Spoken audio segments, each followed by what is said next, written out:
So guys, thank you so much po sa lahat ng dadaanan ng content ko na to. To God be the glory po. God bless us all po. Always be steadfast in your faith to our Creator. Magtumibay po tayong kumakapit sa ating Panginoon kasi pinaka most powerful po talaga yan na shield ngayong last generation ng humanity. Nandun na po talaga tayo sa last generation, guys.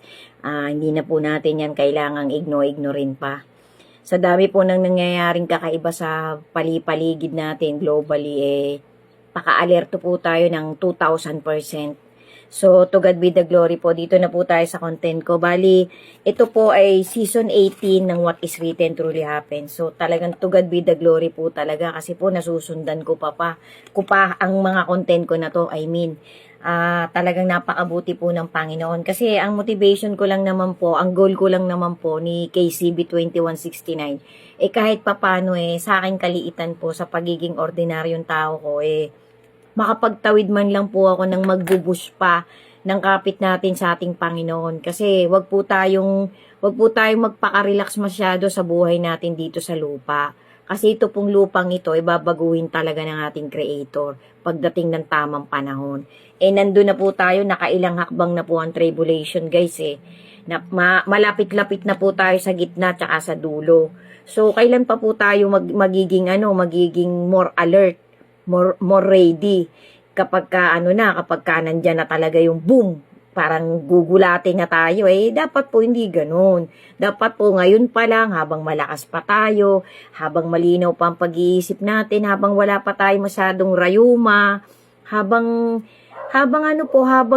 malinaw pa ang mga mata natin na nakikita natin, nahahawakan natin, naririnig natin, nababasa natin ang love letter niya sa humanity. Yan po natin, panghawakan po natin yan.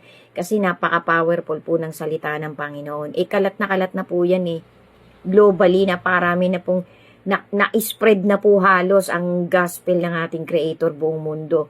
Yan po ang utos niya Kapag ka po yan halos na ikalat na, naiikot na po yan dito globally, ang salita, ang word of God, babalik na po siya.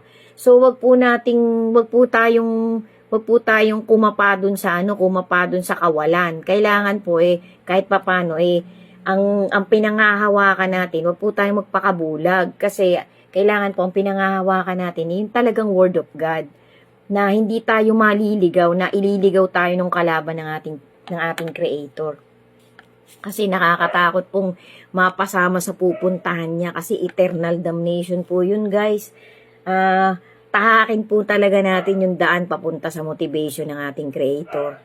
Wag po natin panghawakan yung mga pangliligaw. Wag po tayo magpapaligaw kasi deceiver po. Deceiver po yung kalaban ng ating Creator. Ang dami niya pong madadaya. Kasi pagpapakitang gilas din po siyang parang Diyos, parang anghel. Yan po ang panghawakan natin, guys. Lagi po ninyong papasadahan yung Matthew 24, Mark 13, at saka Luke 21. Tsaka po ito pa po, yung pong Revelation 14, Revelation 13, Revelation 19, Revelation 16, tsaka po yung 2 Timothy 3 verse 1 to 5, dire-diretso nyo po. Kasi yan po yung mga facts na nagpapatunay na talagang nandun na po tayo sa last generation ng humanity. Yan naman po facts. Ang sa akin lang po yung totoo lang. Wag na po nating masyadong bilihin yung mga nanliligaw pa na mga kung ano-anong pinagsasasabing bla bla bla, na kesyo ganito po, magbabago pa, gaganda pang ekonomiya, ganyan. Naku po, kasinungalingan na lang po yan, guys. Kahit po i-research natin, idilat po natin ang ating mga mata, talagang punong-puno na lang po talaga ng pagpapahinuhod. Ibig sabihin, punong-puno na lang po talaga ng sympathy ang ating Panginoon. Kaya tayo'y nakakaraos pa sa mundong ito. Kasi ang mundong ito po ay nababalot ng kasinungalingan. Deceiver po kasi yung masama maging ready po tayo, guys. Be prepared, more prepared. Kasi nga po nakaabang din po dyan yung World War III na sinasabi nila. Kailangan po talaga prepared tayo. Napakarami pong mga kalamidad ngayon globally. So ito po, balik po tayo dito sa context ng content ko na to. Yan po yung mga tips ko lang, mga konting pagtatawid lang po ng facts. Kasi marami po sa atin talagang nakapokus pa talaga dun sa diretsong tingin eh. Kailangan po yung diretsong tingin natin papunta sa taas o po dun sa diretsong tingin na papunta sa ibaba. Kasi nakakatakot po yung papunta sa ibaba kasi po mainit dun. Hindi po namamatay yung apoy dun. So guys, ito po, yung pang-7, pang-7 na facts tungkol po dun sa wicked, dun sa masama na kalaban ng ating creator. Sabi po nung gumawa ng content creator na to, yung wicked nga po, wicked is the God of the world. Siya po ang Diyos ng mundong ito. Wicked, who is the God of this world, has blinded the minds of those who don't believe. They are unable to see the glorious light of the God, of the good news. Yung pong mga binulag nitong masama, hindi po nila nakikita yung liwanag. Kasi nga po, binubulag sila, dinadaya sila. Huwag po tayong bumilang sa kanila, huwag po tayong bumilong sa kanila. Dito po tayo sa ating creator bumilong. Kasi ito po yung talagang magandang buhay na ibibigay sa atin. Yung pong mga bumilong na dito sa wicked, they don't understand the message about the glory of Christ, who is the exact likeness of our Creator. Kasi Creator po yung mag-amang yan eh. Nandun po yan sa 2 Corinthians 2, verse 4. 2 Corinthians 4, verse 4. Yan po yung verse na yan na nagpapatunay na ito nga pong masama. Nambubulag. Deceiver nga po siya manliling lang. Hindi po siya Creator, manliling lang, mandaraya. Ibig sabihin, mangliligaw.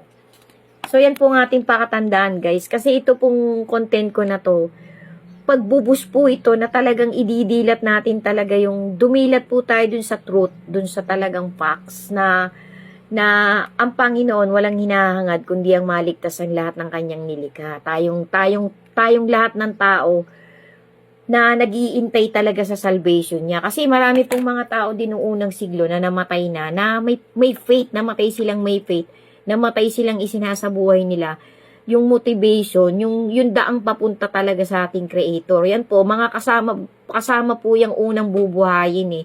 Yan po yung mga unang aangat sa pagdating ng climax ng tribulation. Kasi iaangat po yan ng Panginoon, yung mga unang namatay, na namatay sila sa pagtupad sa kautusan ng ating creator. So, yan po yung unang pagkabuhay. So, ang pang-8 facts po, pang-7 po yung minention ko. Ito po yung pang-8, guys. Ito po, para po mabilis nang matapos.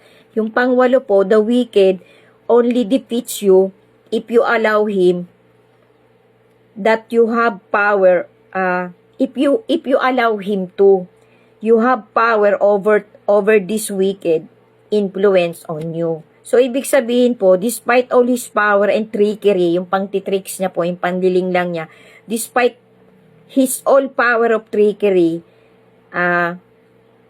his ability to mimic and to deceive, yung galing niya pong mandaya at manggaya at manloko. Remember po na itong masamang ito can attack each and every one of us na humihiwalay sa ating creator. Maa-attack lang po tayo niya kapag nakahiwalay tayo. Ito pong masama, he can wage war against us. He can bring all the forces of darkness against us, against each of us. But he can't overtake you unless you allow it. Remember what God has told us. My dear children, children of God, and have overcome them, because the one who is in you is greater than the one who is in the world. Nandun po yan sa 1 John 4:4. So, pinaliliwanag po ng Panginoon natin na talagang yung nandun sa loob natin ay mas powerful kaysa dun sa hari na nandito sa mundo. Kasi hindi po makakapangyari sa atin yung masama unless inalaw natin, unless sumunod tayo sa kanya. Pero kapag po pinaninindigan na natin yung ningas ng Holy Spirit ng Panginoon na nilagay sa atin, hindi po mananalo sa atin yung masama. So guys, sundan nyo po, POV na lang po yung susunod. Yan po yung 8 facts na tungkol talaga dito sa masama, na nanliling lang dito sa huling generation, mula pa po noon hanggang itong huling generation, nagtatrabaho po siya para marami siyang maakay. Thank you po. Sundan niyo pa po, may konting dagdag lang po. Amen. To God be the glory.